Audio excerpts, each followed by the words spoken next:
Que fait le corps pendant la lecture d'un album? Comment le corps est-il représenté?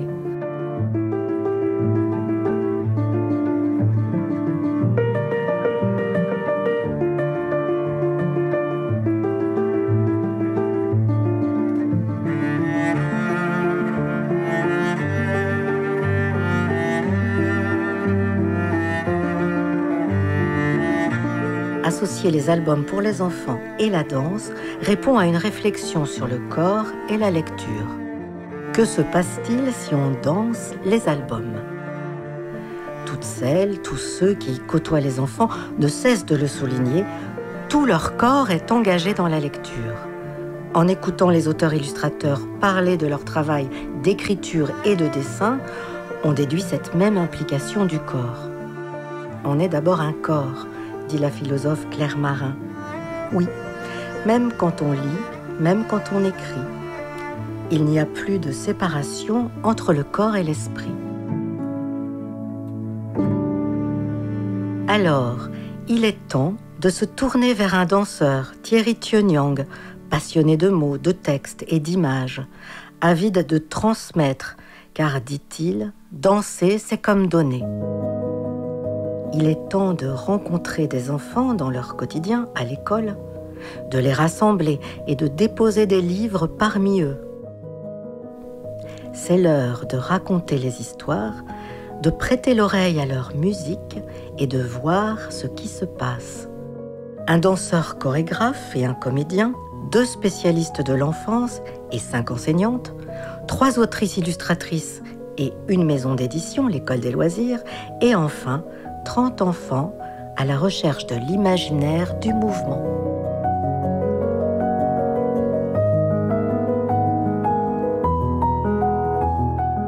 Le déjeuner de la petite ogresse, d'Anaïs Vaugelade. C'est une petite ogresse. Sa maman est morte, son papa est mort, et elle vit seule dans un immense château. Chaque dimanche, à déjeuner, la petite ogresse mange un enfant. C'est une tradition de famille chez les ogres. On mange un enfant par semaine et 2 les jours de fête. La petite ogresse chasse l'enfant chaque mercredi. La première chose qui m'a frappée quand j'ai commencé à travailler avec des jeunes enfants et à leur lire des livres, c'est à quel point les enfants sont instables dans les moments de lecture. Parce qu'ils sont vivants, les bougres, et donc ils n'arrêtent pas de bouger. Et ça ne correspondait pas du tout à l'image d'Épinal de la lecture que j'avais, qui était plutôt quelque chose d'un peu scolaire, avec des enfants sages qui écoutent sans bouger.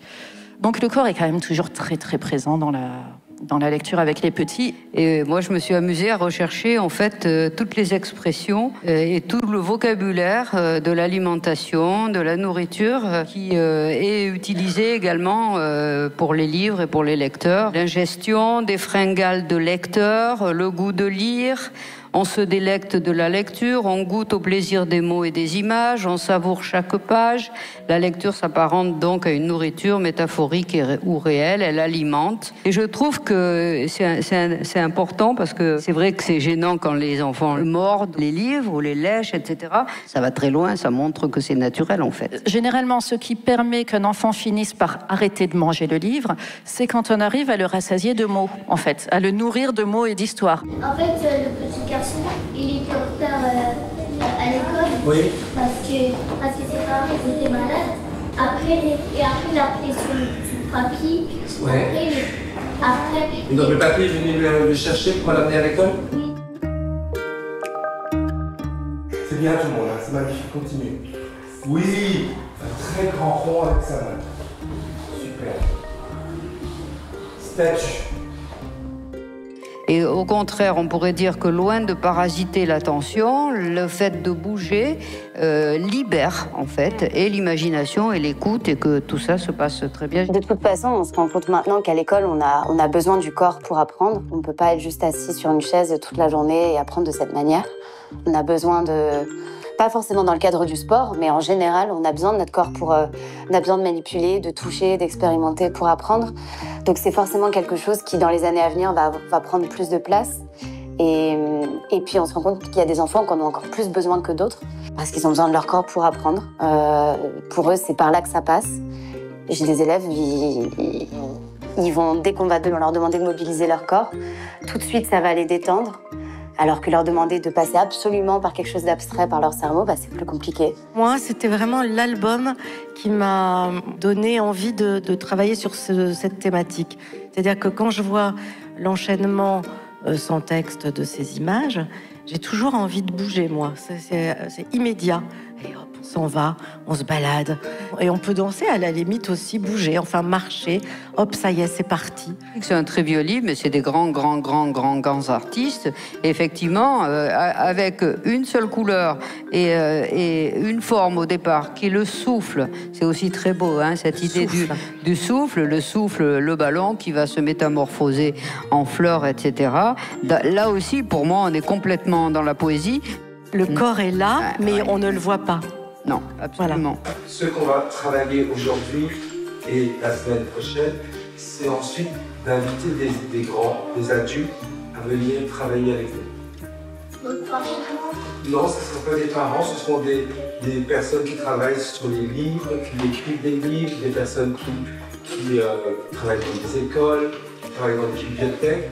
Donc vous avez une grande responsabilité, c'est-à-dire que maintenant, si vous allez m'aider à travailler sur le mouvement, le corps qui bouge, le corps qui danse, à partir des histoires du livre.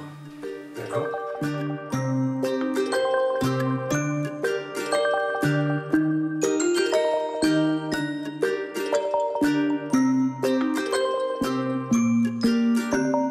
Regardant Blaise, je me suis dit que je ne pouvais pas ne pas faire le rapprochement entre la danse, le vol et la poésie. La poésie, elle n'est pas que dans les mots, elle est dans les gestes, elle est dans les images, elle est dans le rythme des pages, etc.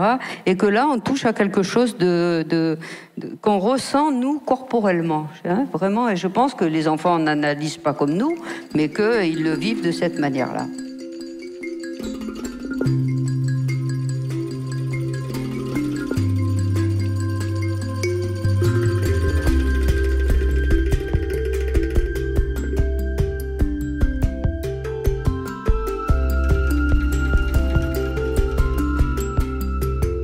Michael est sur les genoux de sa maman et elle le berce. Et le texte répète en avant, en arrière, en avant, en arrière. C'est un album qui est souvent utilisé sur le prisme de la fratrie. Mais moi, ce que je trouve intéressant, c'est que quand on le lit en crèche, en général, très rapidement, moi, je me mets à me balancer.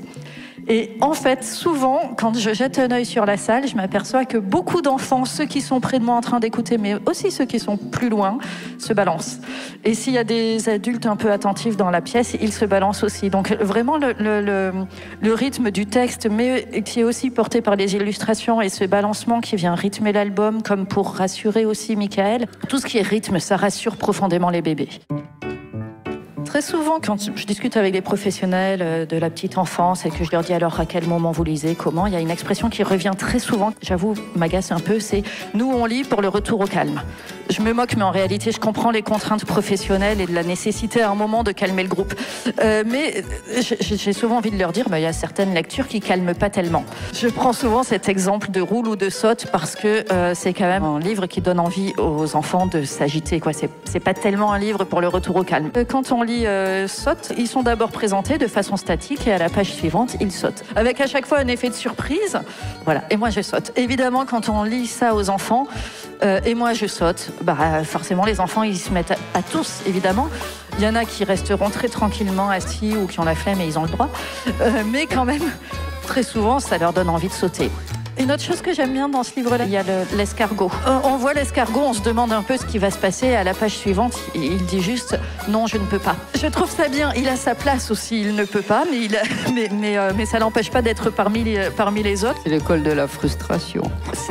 Oui, mais je préfère cette école de la frustration-là que si on demandait aux enfants d'écouter cet album sans bouger. Et ça arrive, hein. On leur dit « les enfants, c'est l'heure de l'histoire, vous écoutez, vous bougez pas ». Et on leur demande d'écouter ça et de pas bouger. Je trouve que c'est une demande qui n'est pas très raisonnable par rapport à ce que les enfants peuvent faire.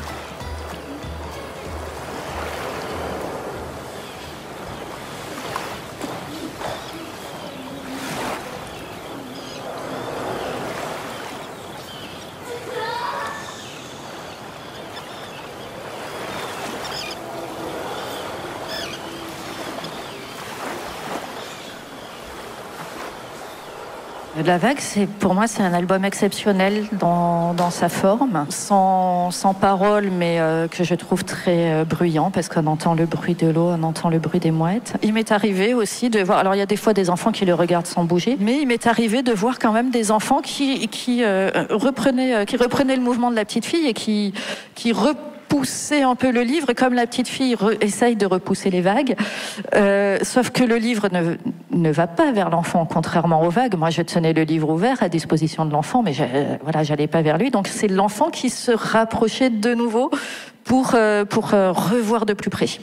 Donc ce mouvement qui est induit par les images, il marche très très bien. C'est incroyable la capacité à rendre du mouvement sur une image statique. Et moi j'ai repris Michel Melot, c'est un très très beau livre, magnifique, avec des belles photos sur ce qu'est un livre, le pli, le format, le papier. C'est l'historique de la création du livre, et lui, il dit, et vous le pensez tous, mais il le dit mieux que moi, c'est pour ça que je le cite, il parle de la dimension de contenant qui est associée à la matérialité du livre et qui répond chez l'enfant à un besoin organique d'ancrage. Il faut s'ancrer quelque part.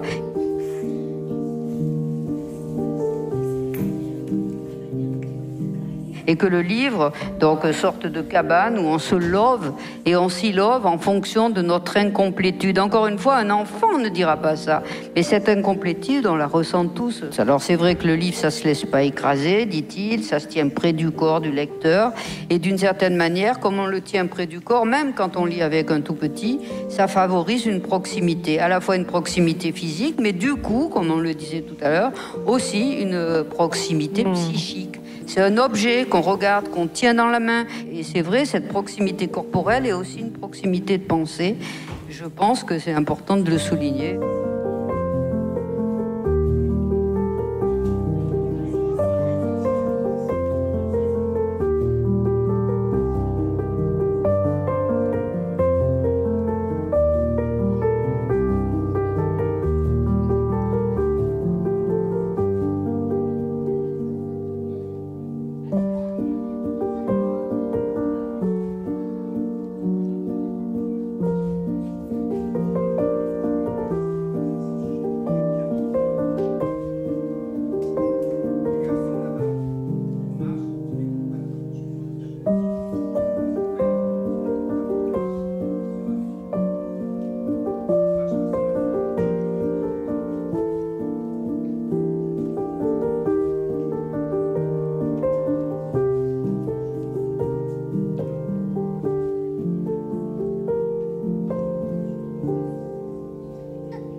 Moi, ce qui me paraît important, et que peut-être on n'a pas dit encore, c'est qu'il n'y a pas que le corps qui bouge. Il faut savoir que quand on lit des livres comme ça, où le mouvement est figuré, il y a aussi la tête. N'oublions jamais ça. Et le corps et l'esprit marchent ensemble. On l'a dit au début, quand on est bloqué, on va bouger. Mais il ne faut jamais oublier à quel point, lorsque nous lisons avec des enfants des livres comme ceux-là, tout marche ensemble. Et ça, pour moi, c'est essentiel, vraiment. Le corps, nous-mêmes à l'école, c'est pas forcément quelque chose qu'on met en avant énormément. Se mettre en avant, bouger son corps, l'utiliser. Ou alors dans des cadres très précis, comme le sport. Donc on est moins habitués, mais même nous les adultes, à utiliser notre corps. Ils utilisent leur corps, mais pour les enfants, il y a quelque chose de très... soit c'est le jeu, et on joue, et on est avec notre corps, on le fait bouger, on le mobilise dans un but précis. Soit on est assis, on travaille, on réfléchit avec le cerveau, et c'est très binaire, je pense, pour eux. Jeanne HB, elle est très très douée aussi pour dessiner les corps. En fait, j'ai choisi aussi cet album parce qu'on voulait parler de la sensorialité aussi. Il y a un regard porté sur l'enfance qui est très très juste, et je trouve qu'il y a beaucoup, alors tout Barbouillé en particulier, ce rapport au toucher et à la matière, mais comment aussi une simple image peut montrer une texture. Voilà, il n'y a pas forcément besoin de rajouter une texture sur le livre, qu'il n'y a pas besoin qu'il y ait un truc à toucher pour que les enfants sentent qu'on s'adresse à leur sens du toucher. Là, il y a une compétition, mais ce qui est très amusant, c'est que Audrey Poussier, comme toujours, on est beaucoup plus dans l'humour. Et là, je trouve que c'est un numéro de cirque. La manière dont il court, la manière dont on va voir les gueules s'ouvrir, là, elles sont toutes fermées, ils sont très fiers, ils sont sûrs de gagner. Et puis après, on va voir que c'est de la moquerie entre eux, etc. Mais les mouvements sont absolument extraordinaires. La mise en page aussi du vocabulaire, des sons, donc des mots dans la page. C'est un jeu symbolique, hein, le jeu de faire semblant d'être un orchestre. C'est de voir combien ces zim, bam, bam colorés différemment sont placés sur l'image de manière différente aussi, apportant effectivement dans nos têtes l'idée d'une musique, évidemment appuyée par un détournement d'objets de la cuisine, mais ce que font tous les enfants dans leur jeu symbolique de faire semblant, et ça fait du bruit. Hein. Pour eux, c'est de la musique. Pour maman qui va arriver, c'est un peu plus du bruit. C'est vraiment la cohérence d'un récit. Et c'est la raison aussi pour laquelle les enfants demandent des relectures, parce qu'on ne peut pas digérer tout. On ne peut pas digérer tout d'un coup, surtout quand on est tout petit. Il y a tellement de choses à prendre, qui sont des petits détails. Et comme ce sont des lecteurs de détails, en plus, on sait qu'ils sauront le faire. Pourquoi j'ai choisi d'aborder la question de la matérialité du livre avec Tous derrière le tracteur, donc ce fermier qui laboure son champ suivi par des oiseaux. La matérialité du livre, c'est qu'il a lu, ce petit garçon, il s'intéresse à ce livre, il est captivé par la lecture, et à la fin de la lecture, ce petit garçon dit « Les où tracteur ? Les où tracteur ?» Et on a compris qu'il se demandait si, quand le livre était fermé, le tracteur était toujours là, si le tracteur pouvait sortir du livre ou pas. Comment une surface plane peut, dans la tête d'un enfant, s'associer à pas à une représentation, mais à un tracteur dans la réalité. Et c'est toute la dimension aussi de la présence et de l'absence. Et on ne sait pas ce que les enfants font, on ne sait pas, on ne les interroge pas. On leur demande pas d'écrire un article sur un livre qu'ils viennent de lire. Mais on sait, nous, que c'est là. Et d'une certaine manière, en le sachant, en ayant pris conscience de ça, je pense qu'on le transmet. En lisant le livre avec eux, en ayant conscience de ces éléments.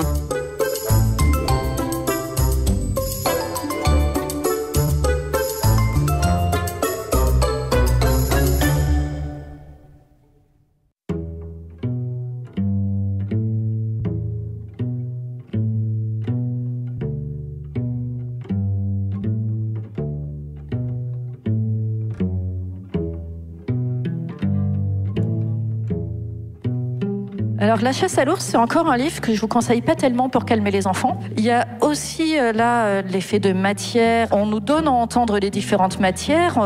On est parti de la maison sous un grand soleil et puis il commence à faire froid, il commence à y avoir du vent. On est en prise avec les éléments. C'est un livre que énormément de gens, spontanément, sans forcément qu'on leur ait conseillé, les adultes le chantent. Enfin, souvent, ça vient tout seul. Sans qu'on ait eu le mode d'emploi, sans que personne ne nous l'ait dit. Il y a beaucoup de gens, alors des fois, les gens disent « Ah, je cherche un air », mais en tout cas, à minima, c'est scandé. Voilà, il y a un rythme qui s'impose à nous.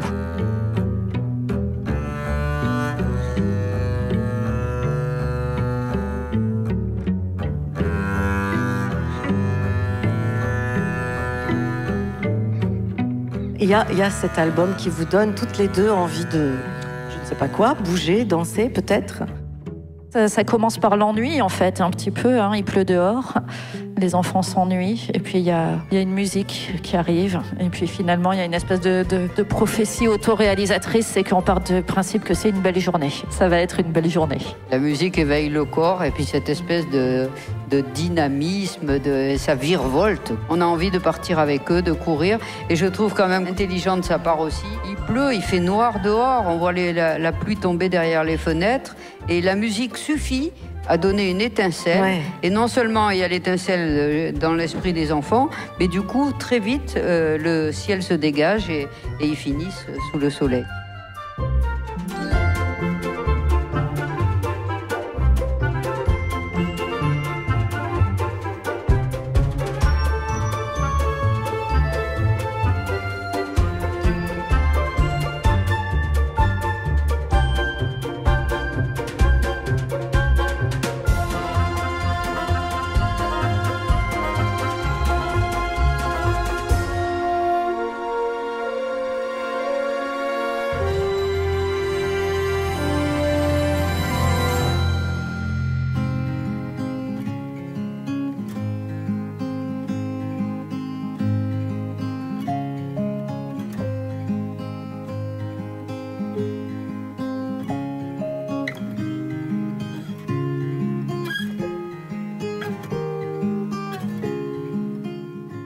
La danse à l'école, c'est dans les programmes. Il y a des directives sur la danse, mais la danse à l'école, c'est souvent des rondes, des danses traditionnelles, et très peu de la danse de création, de la danse contemporaine. Alors ça s'explique parce que c'est pas franchement évident de s'émanciper du cadre, d'avoir ce lâcher-prise. On ne sait pas forcément comment s'y prendre. Mais les albums de littérature de jeunesse, ils permettent de se lancer parce qu'ils offrent un terreau avec le texte, les illustrations, les procédés narratifs. Ils offrent ce qu'on appelle des matières à danser. Qu'est-ce que c'est lire un album avec les lunettes de la danse, avec les yeux de la danse? La recherche de matières à danser, c'était l'objet d'un groupe de recherche sur les lectures chorégraphiques que nous avions intégré, Hélène et moi, quand nous avions une classe. C'est plus le cas maintenant. Enfin, je suis formatrice et Hélène vit une autre vie d'artiste. On visait dans ce groupe à réinterroger la place du corps à l'école, la place du corps dans les apprentissages. On va fabriquer du mouvement à danser à partir des objets, à partir des actions, à partir des états de corps des personnages, à partir des relations qui se tressent entre les personnages. Dans la démarche, en tout cas dans le cadre d'une classe, Hélène et moi avons toujours fait en sorte d'avoir ce qu'on appelle des carnets de bord de danse qui permettaient à chaque enfant d'avoir la mémoire de ce qui se passait. Et ces carnets de bord, dedans, il y a des photos, des dessins, des dictées à l'adulte. Ça se veut à la fois plastique et interactif. Et puis, ça permet pour les enseignants, pour les enseignantes qu'on était en tout cas, de traverser d'autres compétences comme les mathématiques, le langage, les sciences, l'écrit, enfin tout plein de choses. Voici donc ces expériences avec le parapluie qui est un vrai objet à danser. Alors, l'objet, c'est un induit des situations. Il aide à développer la créativité. On rentre en relation avec l'objet, on le fait danser, on danse avec lui et ensuite on peut le déposer, s'en émanciper pour garder la mémoire finalement corporelle de ce que cet objet a apporté. On le met à distance pour ne garder que la gestuelle qu'il nous a inspirée. On va leur proposer des situations, des consignes, on va leur demander d'explorer, mais on va surtout rebondir sur leurs propositions spontanées, qui me permet de proposer une autre entrée qui est celle des actions. Avec l'album d'Audrey Poussier, Une farce, c'est un album où il y a une succession de personnages qui vont se cacher sous une couverture pour faire une farce en surgissant de la cachette à un petit lapin. La farce va échouer, mais ça va être un moment de grande convivialité. C'est une situation qui est complètement transposable au niveau de la danse, où les enfants jouaient dans un tunnel de tissu en repoussant le tissu, en l'étirant pour finalement créer une danse un peu étrange. Une autre action, tourner. On sait combien tourner, c'est un plaisir très important pour les enfants. Tourner, c'est aussi tourner très vite, comme Azilise dans Tournemire de Claude Ponty. Et vous voyez que cette écriture qui se chorégraphique, cette invention pédagogique qu'on va avoir pendant l'atelier de danse, elle va se poursuivre dans la classe avec des représentations graphiques qui vont être collectionnées, commentées, qui vont devenir objet de langage. Autre compétence qu'on peut donner aux élèves grâce à la danse avec les albums, c'est l'interprétation. Oui, exactement. La ponctuation. Des points avec des arrêts. Des statues. Oui. Cherche l'espace. Prends de l'espace pour bien contrôler. C'est comme une feuille, tu dessines dans l'espace. N'oublie pas de mettre tes statues. Sinon, on n'a pas le temps de regarder. Donc, plus long tes statues. Donc, il y a eu des ateliers de lecture. Dominique de l'École des Loisirs qui est venu nous lire des histoires en classe, donc plusieurs livres qu'on avait sélectionnés. Des livres qui étaient plutôt portés sur justement l'idée de mouvement et de bouger avec le corps. Nous, en plus, en CP, l'objet de voilà, le livre, lire, apprendre à lire, écouter une histoire, c'est vraiment des activités qu'on pratique beaucoup. Il y a eu 4 ateliers comme ça. Chantier chouchou debout d'Adrien Albert. Aujourd'hui, c'est Mamie Georges qui va me garder. Maman doit concourir au championnat du monde de deltaplane. Comme le championnat se terminera tard, maman ne rentrera que demain. Mamie Georges trouve que ça tombe mal parce que justement aujourd'hui, elle avait prévu de nettoyer sa maison en grand. Mamie Georges a dit qu'il faudrait que je l'aide. Chantier chouchou! Pour nettoyer une maison en grand, il faut tout vider. Et tout mettre dans la machine à laver, le canapé, le tapis, la télé, la table, les chaises, le four, le frigo, les lits, les livres et les jouets, la commode, l'armoire, le buffet, l'évier, les lavabos, la baignoire, le bidet, les toilettes, tout. On met aussi dans la machine le toit, les murs, la cheminée, les portes et les fenêtres. Tout dans la machine à laver. Chouchou, debout! Quand je n'arrive pas à me réveiller, Mamie a sa méthode et j'aime beaucoup sa méthode. Chouchou, debout! La méthode de Mamie, c'est lancer retourner, récupération par le toit et maison toupie.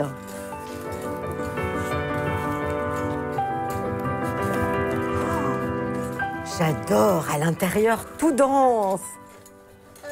Et puis après, on a commencé les ateliers de danse avec Thierry, donc d'abord en demi-groupe, et puis ensuite tous les enfants ensemble.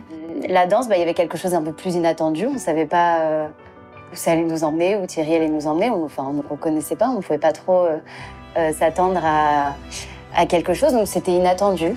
Après, je pense que pour les enfants, ce qui a été intéressant, c'est que certains sont rentrés via la lecture, via les albums, et puis pour d'autres, ça a été via la danse, via le mouvement. Je pense que pour certains, ils se sont sentis plus engagés au travers de la lecture des albums, et puis pour d'autres, là, il y en a un, il a plutôt lu cet après-midi des livres, parce que je crois que la danse, pour lui, ça lui plaisait moins, mais au moins, il était là, il était sur le côté, il lisait, il a lu les livres, et puis je pense que, à sa manière, il a participé au projet, alors que d'autres, je pense, se sont beaucoup plus intéressés à travers la danse et le mouvement qu'à travers la lecture des albums.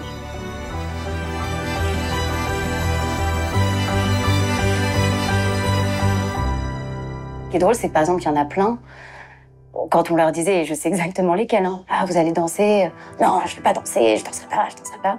Et je sais très bien, il y en a, c'était les premiers là, pour certains même les plus engagés dans le projet, parce qu'en fait, ils ont dansé sans se rendre compte que finalement, oui, en fait, c'est ça, c'est de la danse, ce que vous êtes en train de faire.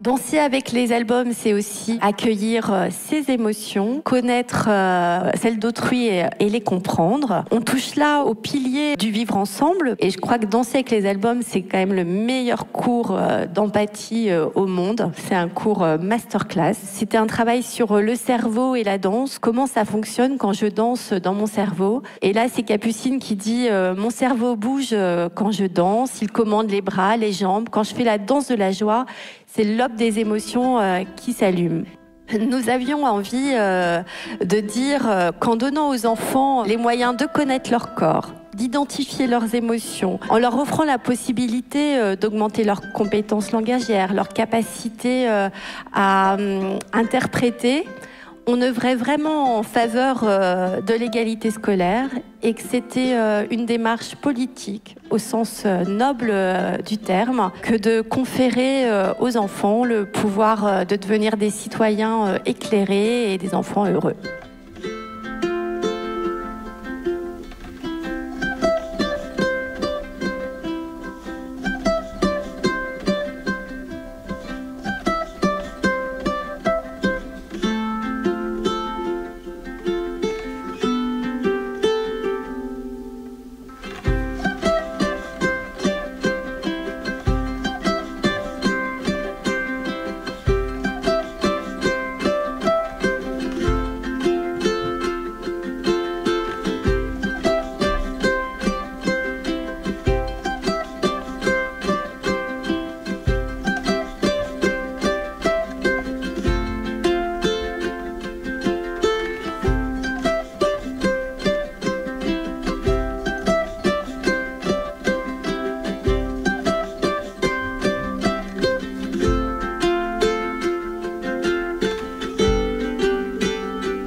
corps est-il engagé dans l'acte d'écrire ou de dessiner? J'écris, je dessine, il m'arrive de ne faire qu'écrire. Et quand je ne fais que écrire, il me manque en fait un petit quelque chose. Je me rends compte que très souvent je commence par un texte, mais que c'est au moment où je le passe dans l'image que je vérifie sa validité. Et c'est au moment où je fais ce geste-là, là, comme d'une poire, on fait rentrer le texte dans un corps, et que ce corps est animé par la situation que j'ai écrite, que je vérifie que la situation est juste ou alors complètement artificielle, tout simplement parce que mes personnages, mes petits corps de dessin, n'arrivent pas à le jouer bien. Ça sonne toc, ça sonne pas vrai, quoi. Donc c'est par le corps que je vérifie la justesse de... Par le corps, voilà, que tu vérifies tout ça. Alors moi, je dirais que je suis en perpétuel mouvement. Alors quand j'écris, moi j'adore... il fut un temps où j'écrivais même des chansons, donc... la musique, le rythme est très très important pour moi. Et quand je dessine, souvent, une fois que j'ai trouvé les idées, je mets de la musique, souvent au casque, j'aime bien. Et pareil, et je me lève beaucoup. Et voilà, et je pense que j'arrive à créer. C'est ma petite cuisine intérieure. Et toi, Ella? Alors moi, le corps, je le vois dans mon travail comme je le visualise un peu comme une enveloppe. C'est une enveloppe avec des idées à l'intérieur. Et il faut que j'aille chercher justement ces idées. Donc il y a un cheminement qui se fait interne. Et après, il y a aussi un cheminement parce qu'il faut que je fasse sortir ces idées de mon corps. Donc il y a un cheminement aussi extérieur. Et le cheminement est parfois très compliqué. Parfois, il peut arriver vite. Et puis parfois, ça prend des directions qui ne sont pas forcément les bonnes et tout ça. Et puis parfois, quand ça sort, finalement, l'idée n'est pas forcément bonne non plus. Donc en fait, voilà. Donc malheureusement, il faut retourner chercher l'idée. Mais donc c'est là que je sens que mon corps est tout le temps en travail, en fait. Et puis il y a aussi le côté très concret, comme j'illustre des livres pour les tout petits. J'ai besoin justement parfois de prendre la pause du petit pour visualiser. Donc j'ai besoin de me remettre dans la peau d'un enfant tout petit et ensuite d'essayer de lui faire prendre vie par mon crayon. Et est-ce que vous aimez dessiner les corps? C'est extrêmement difficile, mais d'ailleurs, j'use de technique. Je ruse. Je ne fais que ruser, parce que vous verrez dans les représentations de mes corps que ce ne sont pas du tout des représentations réaliste, parce que je pense aussi que je ne sais pas bien le faire, parce que moi je suis autodidacte, j'ai pas appris à dessiner dans une école. Voilà, je peux montrer que même quand on sait pas très bien dessiner, on peut exprimer des choses, ou on peut avoir des petites techniques. Ce que je fais souvent, c'est que je prends en photo. Par exemple, je demande donc qu'on prenne en photo une posture, et après j'essaye pour pouvoir la regarder, et pour pouvoir la reproduire. Je fais des progrès quand même. En fait, moi aussi, comme Clémentine, je suis autodidacte, et donc j'ai mis beaucoup de temps à dessiner justement un corps humain. J'étais plutôt dans les corps d'animaux. Je me sentais plus à l'aise dans cet exercice-là. Et après, c'est vraiment le personnage de Zélie qui m'a amené justement à dessiner le corps du bébé. Et je faisais aussi beaucoup de photos, et je prenais des photos de mes enfants, les petits pieds, les petites mains, et j'étais complètement obsédée par ça. Et après, j'ai voulu représenter ça par le dessin. Ce qu'on va chercher, c'est pas une virtuosité plastique, graphique. C'est pas notre objet. Notre objet, c'est vraiment la narration. D'arriver avec les moyens qu'on a, qu'ils sont ceux qu'ils sont, d'arriver à une exactitude, c'est un peu ce que tu disais, une exactitude dans la figuration de l'émotion, de l'idée, de la situation qu'on veut rendre. Donc c'est sans arrêt effectivement cette allée et venue où on va chercher, puis on se demande comment l'amener à quelque chose de visible, quoi, comment le ramener à la surface.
ma fille. Donc c'est parti d'elle. Donc j'avais le modèle vivant sous les yeux qui bouge dans tous les sens. C'est un peu une boule de flipper qu'on lance dans une salle et hop, voilà.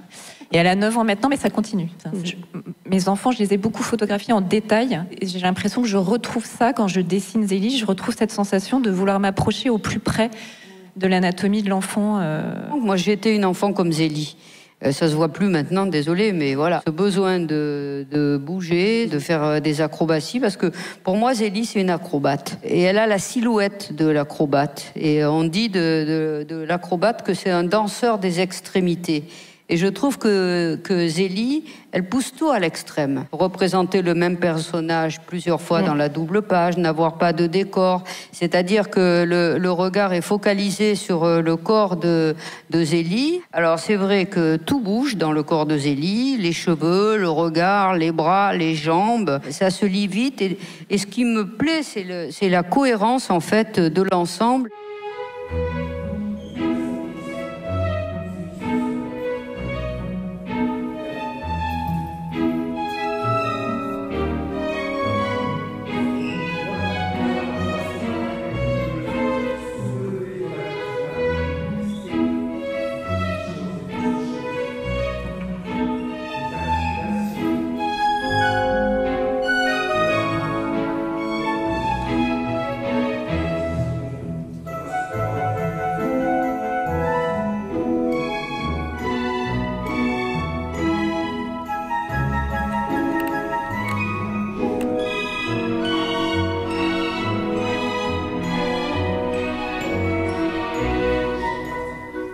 On voit à quel point les regards informent de ce qu'ils sont en train de vivre. Zuza, ce qui m'intéressait, c'est l'expression du visage. Pourquoi l'expression du visage? Parce que nous savons, nous, tous, là, les professionnels de l'enfance et du livre, nous savons l'importance du visage pour l'enfant. Le visage de la mère est le premier miroir pour l'enfant. Un visage, ça parle. Les gestes, ça parle. Vous voyez, j'en fais. Toujours, ce qui est passionnant, c'est de voir à quel point ont encore en eux ce que nous avons tous de l'enfance, mais ils savent le faire réémerger et du coup nous le faire éprouver aussi à nous adultes qui allons médiatiser ces livres auprès des enfants. Je trouve qu'en effet le regard c'est presque des mots en fait. Enfin, ça permet effectivement le lien entre les personnages et ça amène à des actions soit qui sont en train de se passer, soit ça fait pressentir quelque chose qui va arriver en fait. Donc le regard entraîne le mouvement justement.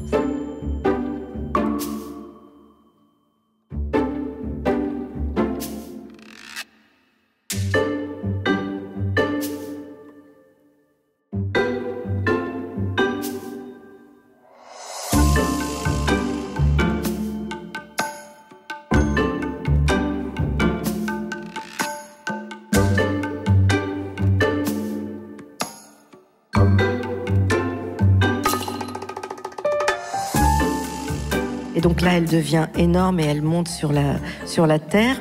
Qu'est-ce qu'elle dit avec son corps? C'est un moment où elle expérimente sa puissance, comme beaucoup d'enfants le font. Voilà, elle expérimente sa puissance, jusqu'à se mettre elle-même en danger. Parce que là, si elle répète une fois de plus Féné la foy Kabouk, en fait, elle va grossir tellement qu'elle va tomber dans le vide. Elle n'a presque plus de planète Terre sous ses pieds. Cette espèce de surpuissance du corps, il faut aussi... c'est la morale de l'histoire. Il faut aussi la resserrer, la contenir pour ne pas se mettre en danger, puis pour qu'une relation avec les autres devienne possible. Parce que si on est dans la toute puissance de son corps, il n'y a plus d'interaction, quoi. Ce que je trouve extraordinaire chez Zuza, c'est son expressivité, c'est son mouvement permanent. C'est aussi le fait que cette petite est totalement libre. Elle n'est pas encore, puisque ça c'est moi qui écris quand même... peut-être un peu davantage pour les plus grands, pour les préados, où je vois que le corps, c'est des âges où le corps commence à être entravé. Là, ce qui me réjouit, c'est que le corps n'est pas entravé, que le mouvement est là. Pourquoi tu as eu l'idée de cet album? À chaque fois, au départ d'un album, il y a plein d'ingrédients, mais mon garçon était petit, il se posait des questions d'anatomie comme tous les enfants. Et j'avais commencé à regarder des livres d'anatomie et je me suis rendu compte que très souvent, ils étaient conçus sur le même modèle qui était, alors voilà, le corps, on l'ouvre comme on ouvrirait les portes d'un placard et puis on désigne les éléments qui sont à l'intérieur.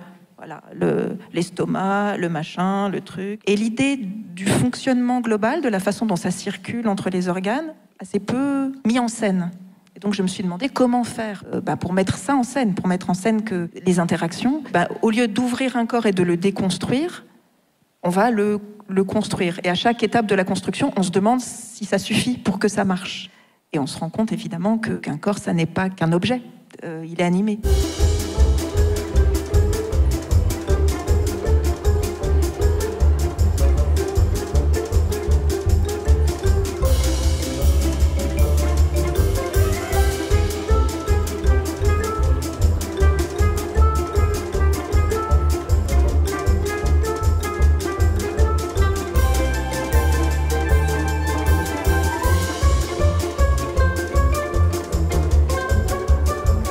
L'idée, c'était de pouvoir représenter tous les corps, mais aussi toutes les couleurs, parce que moi, je viens d'une fratrie, on est 3, je suis l'aînée, et j'ai ma petite sœur, la dernière, qui est une adulte aujourd'hui, est adoptée, et haïtienne, et a la peau noire. Donc moi, j'ai grandi avec une sœur qui avait la peau noire, et quand j'ai commencé à écrire des livres pour les enfants, pour moi, c'est très, très important que chaque enfant qui ait le livre entre les mains puisse s'identifier. Je me suis dit, je vais faire des bonhommes de toutes les couleurs. Voilà. Alors dans ce livre, Balthazar annonce qu'il veut devenir danseur, mais il n'ose pas trop en parler. Parce que dans la cour d'école, un garçon qui veut devenir danseur et qui préfère faire des pas de danse alors que la majorité de ses camarades sont au centre de la cour en train de jouer au foot, ce n'est pas forcément facile à assumer quand on est petit. Alors que le foot est une autre chorégraphie par ailleurs. Parce que la danse, le mouvement parle aussi de respiration. Et je me rends compte que pour pouvoir créer, pour pouvoir faire, pour pouvoir danser, il y a 2 choses très importantes. Il faut d'abord être en grande sécurité, en grande confiance. Et ensuite, on peut commencer à respirer. Et ensuite, on peut commencer à bouger. Ça les change beaucoup, hein. Déjà de sortir de l'école, d'aller dans des lieux nouveaux, de rencontrer des gens nouveaux. Là aujourd'hui, c'était quand même c'était très impressionnant, je pense. Donc ils ont fait la rencontre de plein d'adultes qu'ils n'avaient jamais vus, et en fait, en quelques secondes, ils se sont mis à danser, en tout cas à faire confiance un petit peu à ces adultes et à les faire bouger, à ce que eux les aident à bouger. Oui.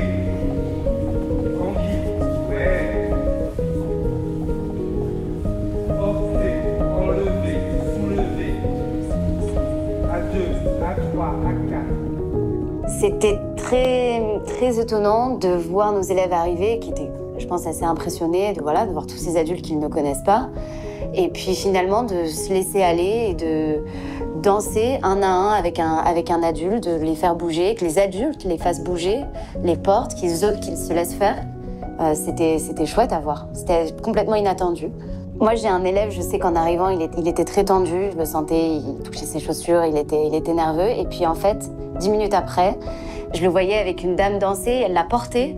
Et il avait le visage rayonnant, parce que de se faire porter, de se faire emmener comme ça. Et il avait l'air tout content d'être là, finalement. Assise au soleil devant sa maison, Charlotte jouait tranquillement avec sa poupée quand elle vit un grand chien s'approcher d'elle. Un chien étrange, au pelage bleu, aux yeux verts brillants comme des pierres précieuses. « Pauvre chien bleu, dit-elle en le caressant, tu as l'air abandonné. » Elle partagea avec lui son pain au chocolat.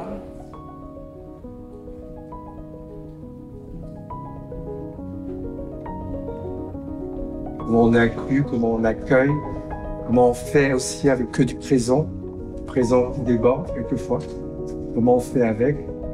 Voilà, vous avez vu aussi, suivant vos métiers, voilà la place de l'enseignant, des enseignantes, parce qu'elles étaient 3, comment on doit être nous au présent, des présences.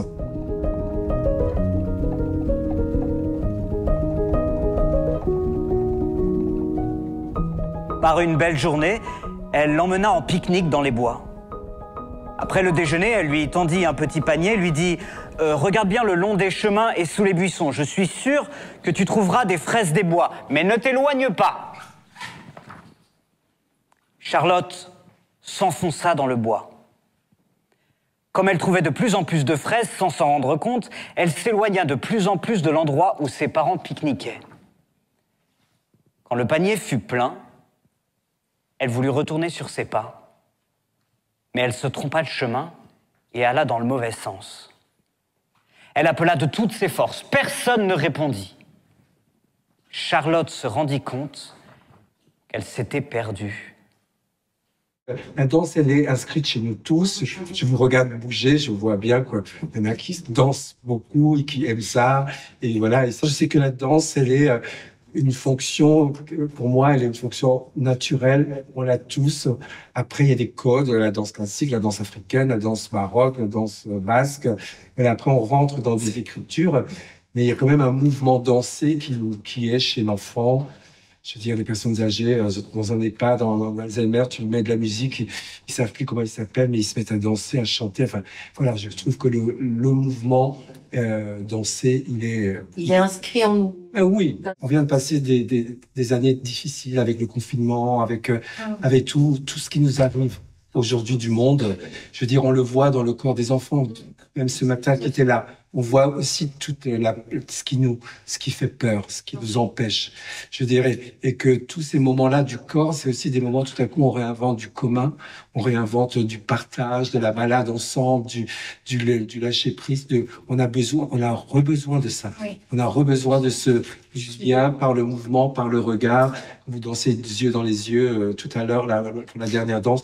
Toutes ces choses-là sont tellement importantes de donner la main, de porter un enfant qui n'est pas le sien en plus. Je veux dire, voilà, c'est d'être une personne avec une autre personne. Et on a besoin de ça parce que toute la nouvelle génération, là, elle tremble. Elle tremble. Et si on leur donne pas les appuis du corps, les appuis du cœur, pour pouvoir bouger, inventer, partager, et c'est à nous, ceux qui écrivent des livres, ceux qui dansent des livres, ceux qui inventent des scénographies, ceux qui, des libraires, des bibliothécaires, des enseignants. Ce vivant-là, il faut pas le perdre, quoi. J'ai un élève l'autre jour, en se déplaçant dans la classe, il a esquissé un tout petit pas de danse, il a tourné sur lui-même, puis il a remis ses bras, il s'est rassis. Et je suis sûre que c'était lié aux ateliers de danse.